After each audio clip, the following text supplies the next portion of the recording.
Welcome back everyone. Time to do another comparison this time around between the newly released iPhone 12 Pro and the somewhat new but year-old iPhone 11 Pro Max. Now I loved both these phones. I love the 11 Pro Max, and the 12 Pro is a newer version kind of the 11 Pro Max. And I think the biggest difference when it comes down to both of these would probably come down to the price tag. So the iPhone 12 Pro right now is costing $1,000. You can pick it up on Amazon for $1,000, which is linked down below. But the 11 Pro Max cost $1,099 last year. It is depreciated in price, and right now you can find it a lot of places for less than $800. And whatever price I find it on Amazon for the cheapest one, I'll link it down in the description. You can get it from there and help support the channel at the same time. And what's very interesting about this is, just like my iPhone 12 comparison between these two phones I did the other day, I think between these two devices, there's a lot of similarities. There's also a couple of differences, but I think if you have an 11 Pro Max, 100% keep it. I wouldn't even recommend going to a 12 Pro Max in my opinion. Now looking on the front of these things, there's a couple of main differences. With the 11 Pro Max, we had that 6.5-inch Super Retina XDR OLED display. It was a very good panel in my opinion. It was 1242 by 2688, 458 pixels per inch. You had True Tone, pretty much little bezel around the whole entire display, horrible English, the notch up top, and like I said before, there's just not that much to complain about. It was a very good looking phone back then. It still looks good, and when you look at the new iPhone 12 series all across the board, they pretty much look just like this on the front panel. And even when it comes down to the panels, I think they're almost exactly the same. I genuinely don't see that big of a difference between them. Now on the iPhone 12 Pro, it does have a smaller panel, and it's kind of in a smaller footprint too, which I kind of like. It has that 6.1-inch Super Retina XDR OLED display as well, kind of, so a little bit smaller of a panel. The resolution is a little bit lower, but the PPI is higher. That resolution is 1170 by 2532, and it's a very good looking panel as well. You have True Tone on it, and for sure at the end of the day, I don't have that much to complain about this specific panel either. I think going day by day, you're probably going to have a pretty good experience on both of these phones, and for sure if you're looking at just a panel's sake, looking at an 11 Pro Max and looking at a 12 Pro, for quality, forget the sizes, the quality and everything, almost exactly the same. You're not going to notice that big of a difference. So in terms of the front, that really pretty much covers it up. Now the lightning ports on the bottom, and obviously the biggest difference is just the flat sides on the 12 Pro versus the curved sides on the 11 Pro Max. Now obviously the 12 Pro is a smaller phone, like I stated before, where the 11 Pro Max is that curved design for the most part. And I think for sure when it comes down to it, I think both of them have a lot of pros and cons, but it's totally up to you. I think for sure when it comes down to it, I kind of like the 11 Pro Max. That curved design where it kind of slims off on the sides makes the phone feel thinner, but I kind of like the flat sides too. I don't really think it's as big of a deal as people have stated. It looks different, but it may not be the most functional. And on the back, you have pretty much the same type of frosted glass back, which I feel like the 11 Pro series had more of a frosted texture, where the 12 Pro has kind of not so much of a frosted texture, which, just take it as you will. You have triple camera setups on both with a LiDAR sensor on the iPhone 12 Pro, and I'll go ahead and just hit on the cameras right now. You have 12 megapixel sensors on each single camera sensor on this thing. You just have that additional LiDAR sensor on the 12 Pro. Now with the 11 Pro Max, you had a 12 megapixel wide, a 12 megapixel telephoto, and a 12 megapixel ultra wide. The 12 Pro had the 12 megapixel wide, 12 megapixel telephoto, and then a 12 megapixel ultra wide, and that 3D LiDAR sensor, whatever. Now, quality-wise, I would say and argue that their quality is probably more so the same than not. With the iPhone 11 Pro Max, we could do 4K at 60, and it was a very good camera. Really, I think last year was probably one of the best iPhone cameras ever, and even this year, I would say that going from an 11 Pro Max to any version of the 12 Pro, obviously the 12 Pro Maxes haven't came out yet, but I'm going to assume that all these cameras are pretty much going to be exactly the same. And I think for 99% of people watching this, you guys aren't filming multi-function videos or whatever that thing is. Like, you're not making movies on your phone. You're just literally just making a Snapchat or making a video, or I think the best is maybe you have to make a YouTube video or something like that. And not only is the video quality still great on the 11 Pro Max, but the audio quality is actually really good as well. And with the iPhone 12 Pro, it's pretty much the exact same thing. Maybe it's a little bit better, but I don't really think a lot of people are going to care that much, if I'm being completely honest. I don't think the average person, like for example, for how much Apple spends talking about the camera, I just don't think people really care that much. I think people more so care about the battery life, the performance, and maybe even the way the phone looks, and that's why visual differences are so good, and that's why the sides and the flat sides and everything, that really made a lot of buzz. I really don't think people really care about the camera that much anymore, and both these cameras are great. I wouldn't go from an 11 Pro Max to the 12 Pro camera, for my opinion, but you have pretty much the exact same cameras on the front too, 12 megapixel sensors on all of them, 4K at 60 as well, and definitely when it comes down to it, I'll for sure say, I will probably say these cameras are more so the same than not. I would not go from an 11 Pro Max to the 12 Pro and vice versa, just because of the camera. But there are maybe some other aspects to go from one phone to the other. Now moving on to the software side of things, I'll probably tell you, the 12 Pro is going to last longer than the iPhone 11 Pro Max, and that's not necessarily a guarantee, but it's almost, almost written in stone. The 12 Pro is the newer device. It has the newer chipset and everything, so it's safe to go out on a limb and say it's probably going to last longer. But it is also very important to understand that the iPhone 12, the whole entire iPhone 12 series, it didn't start off with iOS 14 on the dot. It kind of started off with iOS 14.1, and we saw this before with devices like the iPhone 10, and I personally believe that the iPhone 10 will get an extra software version, and I kind of think that the iPhone 12 Pro will also get an extra software version, the whole entire iPhone 12 series. So that's a pretty important thing to keep in mind, especially when you consider the fact that the iPhone 12 mini and 12 Pro Max are getting like iOS 14.2 or whatever when those come out. So I think, both these phones are great in terms of software. They're both going to be lasting for years and years and years, but quite possibly the iPhone 12 Pro will outlast the iPhone 11 Pro Max, and that's literally almost a guarantee at this point. So in terms of software, that pretty much covers it up. Now hitting on the performance side of things,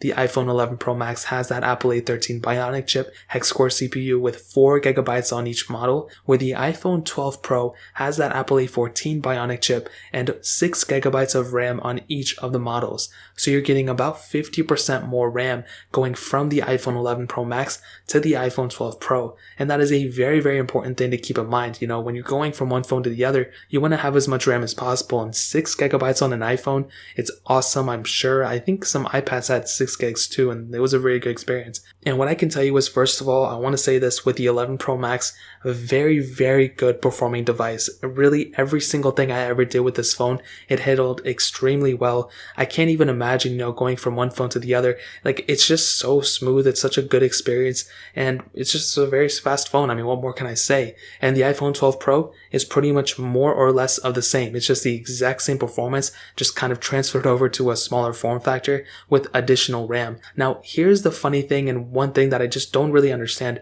Every time Apple releases a new iPhone, for the first couple versions of software, it's slower and has some more bugs than the even phones on the same software that are older. So it's going to take time for this phone to kind of get a little bit smoother and faster over time. But for sure right now, as I compare the iPhone 12 Pro to a lot of the other older phones, it really hasn't been a crazy big performance improvement. It's been a noticeable one a little bit sometimes, even comparing my 12 Pro to the 11 Pro. It's been a minor difference, but it hasn't been something crazy like, wow, I'm going to go and upgrade because of the performance. It's just been like, okay, I'm going to get this phone because of other things, but the performance may be a little bit better too, so that's kind of like an add-on. But with all the other phones in the market, you look at OnePlus, Samsung, so many other devices, the improvements are usually, first of all, with the displays and things like that, but also sometimes it's because of the performance factor. And in this case, it's a very, very minor improvement in terms of performance. It's not as much as Apple was saying before. Like, do they hype these things up like crazy? It really isn't that big of a deal in my opinion. I think the 11 Pro Max is a beautifully performing phone, and I think the 12 Pro is maybe a little bit faster than that, but it's still nothing where I would go and brag about or something like that. So in terms of performance, that really pretty much covers it up. Now, ending it off with the battery life, the iPhone 12 Pro Max had a 3,969 milliamp hour battery. The iPhone 12 Pro has a 2,815 milliamp hour battery. And what I can tell you between both of these, the iPhone 11 Pro Max by far, hands down, will have the better battery life by a landslide. It's not even a competition. The iPhone 12 Pro has a smaller battery than the iPhone 11 Pro and a smaller battery than the iPhone 7 Plus. It makes absolutely no sense why Apple did this. Both have wireless charging, which is great. The only advantage, even remotely battery-wise, is that the iPhone 12 Pro has that MagSafe capability, but the iPhone 11 Pro Max can still be charged from it. So I don't know what Apple was thinking. I find that extremely, extremely weird. And for sure, when it comes down to it, the iPhone 11 Pro Max has a better battery life 3,000 times over the iPhone 12 Pro. Okay, that's a little over exaggeration, but for sure, I don't know why Apple did that. They decreased the battery size. They've done it before. They did it again. I don't know why they keep doing it, but for sure, the 11 Pro Max has a better battery life. Now, to kind of sum up this video and to answer the question, should you pick up the iPhone 11 Pro Max or should you go and pick up the iPhone 12 Pro? And what I can tell you is between both of these devices, the iPhone 11 Pro Max, I think right now is probably a better value per dollar than the iPhone 12 Pro. And here's why. You're getting pretty much a better display in my opinion in some occasions. You're getting, pretty similar build quality. You're getting a cheaper phone. It's cheaper than the iPhone 12 Pro right now, which is another humongous thing to note. Pretty much comparable performance. You're getting really great software updates for a very long time. Battery life is much, much better than the battery life on the iPhone 12 Pro. It's a bigger phone, so you're going to be getting that bigger display like I stated. And the cameras are almost identically the same as well. Like if the iPhone 11 Pro Max, if the iPhone 12 Pro was like a 10 out of 10 perfect phone, the iPhone 11 Pro Max is like a 9.76 out of 10 in my opinion. But there are some pros for the iPhone 12 Pro. You're getting a newer design, whether you like it or not. It is a newer design, which is kind of different. You're getting a really good display in a smaller form factor. You're getting, I guess, a better camera. I don't see it, but maybe some people will because it's a better lenses or whatever. You're getting 50% more RAM, so technically better performance. You may not see it now, but eventually it'll get there. You're getting, MagSafe capability on the back and, a little bit better IP certification, and that baseline storage goes up twice the amount. But if you already have a 256 or 512 variant, but if you're getting the base model, it does go up in storage to 128 gigs. So the choice is yours, but I'll definitely tell you if I had an iPhone 11 Pro Max right now,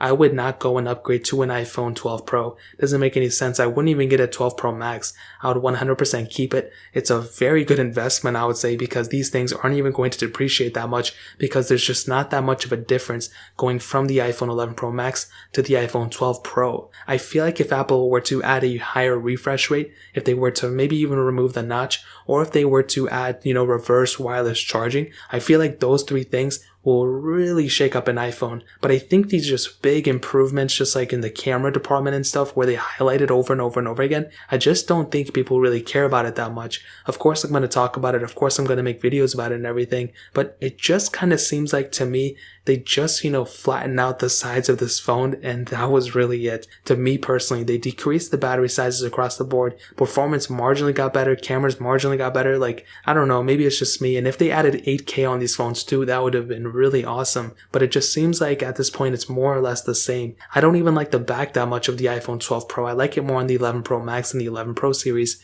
And the colors seem a little bit off too. Maybe that's just me, but it just seems like this was a kind of a weird era because they took out so much in the boxes, which is totally okay. They have to change the environment. They have to fix it, but it's like, at least give us more. And I think the decrease in battery size really rubbed me the wrong way, but that really pretty much covers it up for the most part. Again, if you want to pick up either one of these, links will be down in the description below. If you guys have any other questions or anything, let me know in the comment section as well. Hit the like button, that would mean so much, but definitely hit that subscribe button. Every single subscriber that we get really does count, so it means so much if you guys can hit that. Also check out the other links down in the description as well. My Twitter, my Instagram, my other channels. More importantly than everything else, love every single one of you guys. Hopefully I'll catch you guys in the next video. Peace out till then.